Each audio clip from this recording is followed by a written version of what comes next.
Hey, hey, hey! Doody doon yahoo!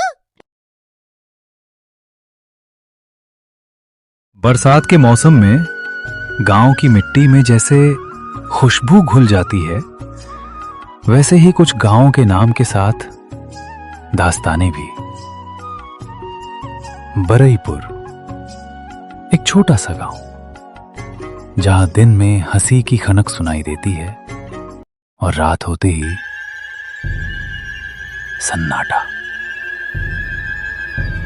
आज की रात अमावस है और सन्नाटा भी कुछ ज्यादा ही घना। लोग कहते हैं इस रात किसी की छाया गांव की पगडंडियों पर भटकती है, अपना लिया हुआ हिसाब मांगती हुई।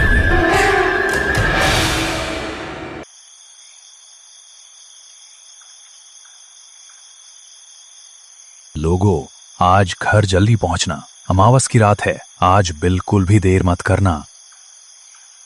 चौधरी जी, डर फैलाने से क्या होगा? बच्चों की पढ़ाई का दिन है। मीरा और मैं स्कूल से अभी लौटे हैं।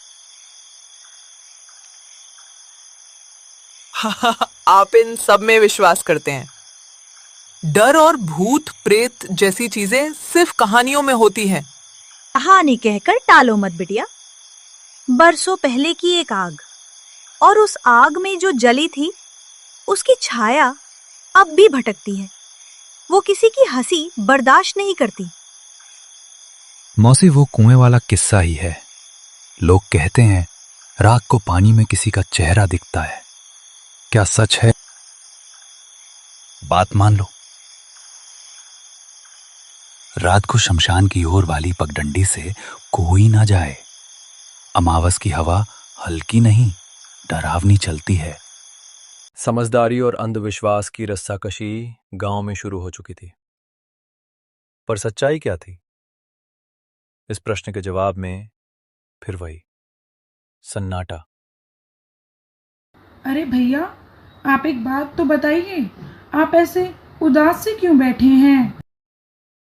उदास नहीं हूं मीरा, बस सोच रहा हूं कि डर का इलाज कौन करेगा। अगर बच्चों को यकीन दिलाया कि छाया असल में है ही नहीं, तो सब सामान्य हो जाएगा। जब ऐसा कुछ है ही नहीं तो डर का इलाज होगा कैसे? तुम भी ना बहुत मजाक करती हो मीरा।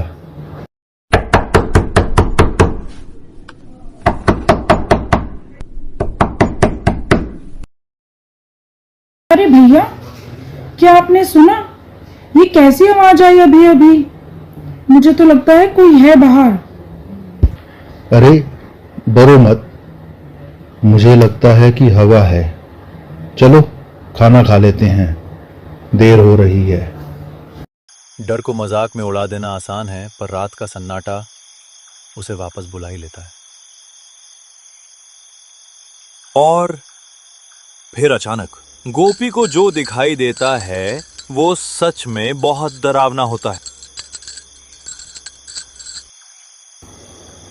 अरे पायल की आवाज इस वक्त? अरे कौन है वहां? अरे जरा देखो कौन है वहां पर। देखो भाई। जिसको देखकर गोपी डर जाता है। उसी वक्त एक परछाई नीम के तने के पीछे से सरकती है और वही चक्कर खाकर गिर जाता है।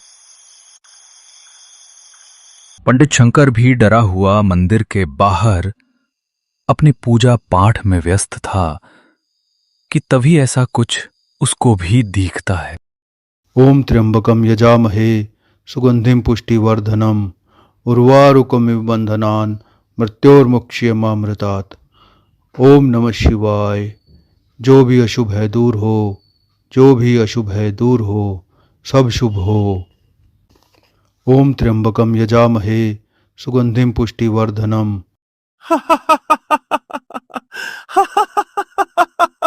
अरे पंडित, अब तू कितनी भी पूजा कर ले, अब तेरी भी बारी आ गई है। अब तेरी भी बारी आ गई है। और फिर ये देख पंडित घबरा जाता है, पर वो गोपी की तरह बेहोश नहीं होता, दुम दबा के भाग जाता है।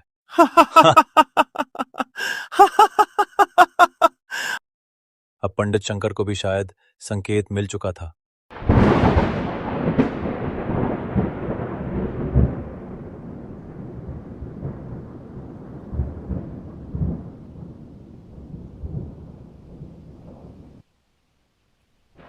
मीरा, भैया, गोपी बहुत देर से बाहर है। मुझे उसकी चिंता हो रही है। उसे अंदर बुला लीजिए। ठीक है मीरा, मैं अभी जाकर देख के आता हूँ, लेकिन तुम जब तक दरवाज़ा बंद रखना, मैं अभी आता हूँ। ठीक है, मगर भैया आप जल्दी आना। मुझे अकेले बहुत डर लग रहा है। और फिर मीरा के कहने पर राघव लालटेन लेकर गोपी को ढूंढने निकल पड़ता है। गोपी, ओ गोपी, कहाँ है तू? अरे यार, गोपी तो मिल ही नहीं रहा। गोपी, गोपी, ओ गोपी, अरे कहाँ गया गोपी? गोपी! अरे ये कैसी आवाजें आ रही हैं? ऐसा लग रहा है जैसे पीछे कोई चिल्ला रहा है, और एकदम हवा भी बहुत तेज चलने लग गई।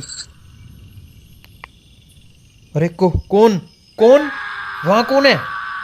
कोई है यार, वहां कोई है। कौन? अरे मेरी तो लालटेन भी बुझ गई। अरे ये परछाई किसकी है? अरे मुझे लगता है ये शायद छाया की परछाई है। और अचानक लालटेन का बुझ जाना विश्वास दिलाता था कि रात ने अपना पहला शिकार ढूंढ लिया है। यकीनन अब डर की बारी थी। और फिर अगले दिन सुबह मीरा और राघव मौसी के यहां पर छाया की भटकती आत्मा की सच्चाई जानने के लिए पहुंच जाते हैं। मगर मौसी, ये छाया कौन है? बताओ ना मौसी, ये कौन है छाया? मुझे भी जानना है इसके बारे में। और फिर मौसी जमुना मीरा और राघव को छाया की कहानी बताने लगती है। अरे नाम से क्या लेना है बिटिया। बरसों पहले इस गांव में एक युवती थी, नाम था छाया। उसकी शादी तय हुई थी।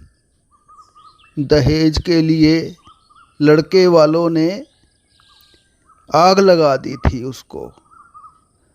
अमावस की रात थी। उस बेचारी को कोई ना बचा सका था।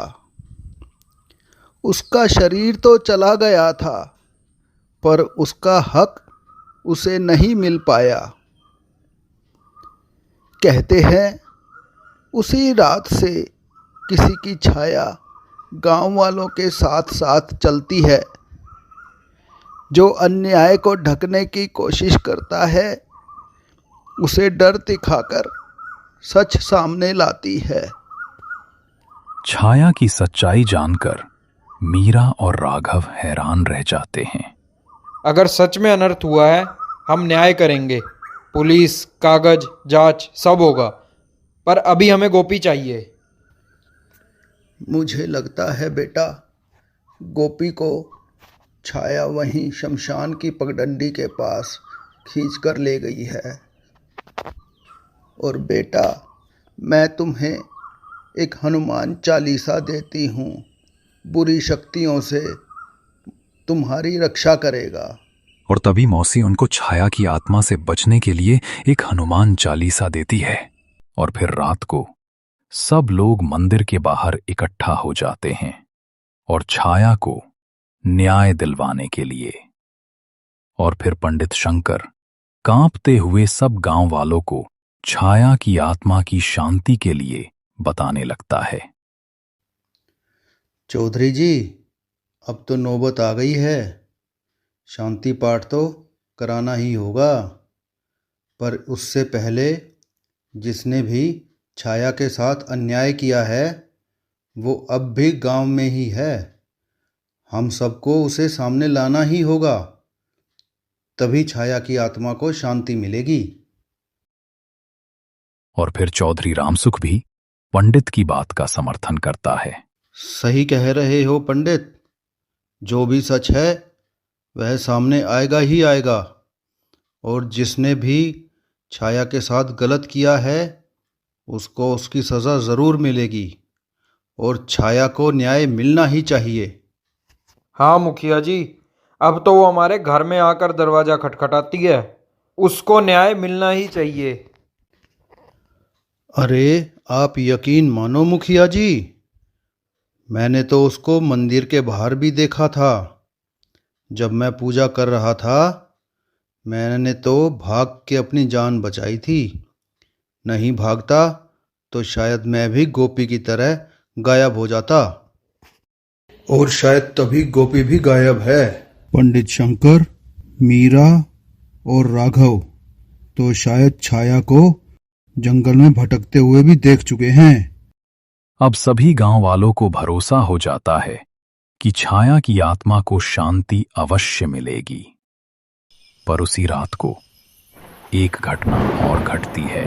मुझे इंसाफ कब मिलेगा? मुझे न्याय चाहिए। तभी अचानक छाया की चूहियों की आवाज आने लगती है और मीरा समझ जाती है कि छाया आ चुकी है। छाया दीदी, अगर ये आप हैं तो हम आपको यकीन दिलाते हैं, हम आपकी बात जरूर सुनेंगे और आपको न्याय भी दिलाएंगे। बस आप हमारे गोपी को कुछ मत करना। गोपी, कहाँ हो तुम गोपी? गोपी। और फिर तभी अचानक गोपी की आवाज सुनकर राघव और मीरा हैरान हो जाते हैं। भैया, मैं यहाँ हूँ भैया, भैया बचाओ मुझे, बचाओ भैया। मैं किसी की पायल की आवाज़ के पीछे चला गया था, जैसे मुझे कोई बुला रहा था। मैं अपना होश खो बैठा और अनजाने में उसके पीछे चला गया। मुझे कुछ समझ ही नहीं आया भैया। उसके बाद सबका डर और बढ़ जाता है। तभी हवा थम सी जाती है गोपी की आवाज सुनकर। हमें सुनाई दिया था भैया, हमें सुनाई दिया था। आप एकदम सही कह रहे हैं। और फिर उस रात सब अपने अपने घर लौट जाते हैं। और फिर अगले दिन सुबह गांव में सब लोग इकट्ठा हो जाते हैं और सबकी आंखों में डर और जिज्ञासा होती हैं कि अब क्या होगा। और फिर चौधरी रामसुख सबको बोलते हैं, अरे भाई, सभी गांव वाले आज अपने डर से आजाद होकर ही रहेंगे गांव में। आप सबने हमसे झूठ बोला है। सभी गांव वालों से आपने कहानी छिपाई है। किसका घर था, कहाँ उस बेचारी को आग लगाई, अब हम ये पता लगा कर रहेंगे, और हम छाया को भी अब न्याय दिलवा कर रहेंगे। मुझे इंसाफ कब मिलेगा? मुझे न्याय चाहिए। तभी दूर हवा में छाया की आवाजें आने लगती हैं। फिर मौसी जमुना छाया की आवाज सुनकर सबको बोलती है, उस रात बरसात थी, बिजली गिरी थी, पर आग नहीं, आग चूल्हे से नहीं, लोभ से लगी थी और लालच से लगी थी, जिसने छाया को भी जला दिया था। उसी लोभ की लालच ने छाया को जला दिया। दहेज को रीत कहकर पाप छिपाया गया था और छाया को जलाया गया था। अगर दोषी हमारे बीच है तो उन्हें कबूल करना होगा, नहीं तो यह छाया हम सबके घर आ जाएगी। सभी को इस तरह गुस्से में देखकर चौधरी का छोटे भाई शंभू को सबको सच बताना ही पड़ता है। मैं उस बारात में था। हम लोग शराब के नशे में छाया के घर धमक गए थे। लड़के वालों ने धमकाया, हमने भीड़ में चिल्लाया, हल्ला मचाया, किसी ने मिट्टी का तेल फेंका। हमें लगा बेइज्जती हो जाएगी तो शादी अपने आप टूट जाएगी। आग फैल गई, मैं भाग आया। मुझे सालों से रात को पायल की आवाज आती है और भटकती हुई छाया की आत्मा नजर आती है। अरे शंभू नालायक, तूने कभी कुछ बताया क्यों नहीं कि तूने छाया के साथ इतना बड़ा अन्याय किया है? तुझे सजा मिलनी ही चाहिए। क्या करूं मुखिया जी, मैं बहुत घबरा गया था उस समय कि हम लोगों से ये क्या हो गया। मैं बहुत शर्मिंदा हूं, मैं सबसे माफी मांगता हूं। मेरे से बहुत बड़ी गलती हो गई, हो सके तो मेरे को माफ कर दो। शंभू की बात सुनकर सबकी बेचैनी बढ़ जाती है और फिर तभी छाया अपनी मौजूदगी का एहसास करवाती है। मुझे इंसाफ कब मिलेगा? मुझे न्याय चाहिए। सुन लिया आपने छाया दीदी, अब तो सच आपके सामने है। अब हम सब मिलकर आपके लिए न्याय जरूर करेंगे। अरे छाया बिटिया, आज तुम्हें न्याय जरूर मिलेगा। दोषी अपनी गलती स्वीकार कर चुका है।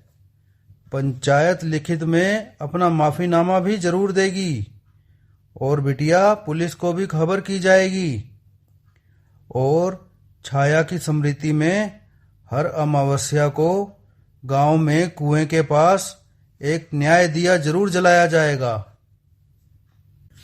ठीक है गांव वालों, कल सुबह हम सब पंचायत और पुलिस के पास चलेंगे। अब सब लोग अपने अपने घर जाओ। सच हमेशा सामने आकर ही रहता है और शंभू सबके सामने माफी मांगने को तैयार हो जाता है। और फिर अगले दिन सब लोग पुलिस स्टेशन में शंभू को लेकर पहुंच जाते हैं। पुलिस इंस्पेक्टर के सामने यह लिखित है, दहेज का समर्थन करने वाला कोई भी व्यक्ति पंचायत और कानून के तहत दंडित होगा और पुराने केस की पुनर्जांच के लिए पुलिस को आवेदन दिया जा रहा है। इंस्पेक्टर साहब, मैं बयान दे रहा हूं। जो हुआ गलत हुआ। बस देर से समझ पाया, मुझे छाया के साथ ऐसा नहीं करना चाहिए था। जो भी सजा होगी मुझे मंजूर है। तुम चिंता मत करो मुखिया जी, इस शंभू को तो मैं कड़ी से कड़ी सजा जरूर दिलवाऊंगा। इसने जो गलत काम किया है उसकी सजा इसको जरूर मिलनी चाहिए और सबको एक सीख भी कि कोई ऐसा गलत काम दोबारा ना करे। बरईपुर ने डर की कहानी को न्याय की कहानी में बदल दिया और यही हॉरर का सबसे सच्चा अंत है। जब डर हार जाए और मन जीत जाए और फिर इस तरह से छाया को न्याय भी मिल गया।